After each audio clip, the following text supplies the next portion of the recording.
Praise the lord. ప్రపంచవ్యాప్తంగా రాబోతుంది ఆర్థిక మాంద్యము, కరువు, క్షామము లాగా. దేవుని బిడ్డలుగా దేవుని మాటను సీరియస్గా ఉంటే సాదాపతి విధవరాలు పోషించినట్లుగా నన్ను పోషించడానికి సిద్ధంగా ఉన్నాడు.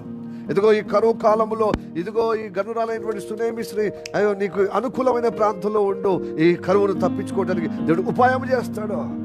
అపాయం వచ్చినప్పుడు దేవుని బిడ్డలకు ఉపాయము ఆ జ్ఞానం ఇస్తాడు. నువ్వు దేవుని వాక్యం వింటే, దేవుని అనుబంధం కలిగి ఉంటే, దైవ సేవకులను గౌరవించి, ఎవరైతే అభిషేకంగా వాక్యము ఉన్నట్టుగా దైవ సంకల్పాన్ని, దేవుని యొక్క ఉద్దేశాన్ని తెలియజేసేటువంటి సేవకులను వాళ్ళ మాట వింటే, దైవ మాట వాళ్ళ ద్వారా వచ్చినప్పుడు మనం వెంబడిస్తే ఈ కరువు నుంచి కాపాడబడతాం, ఈ ఆర్థిక మాంద్యం నుండి కాపాడబడతాం. Hallelujah. Hallelujah. Praise the lord.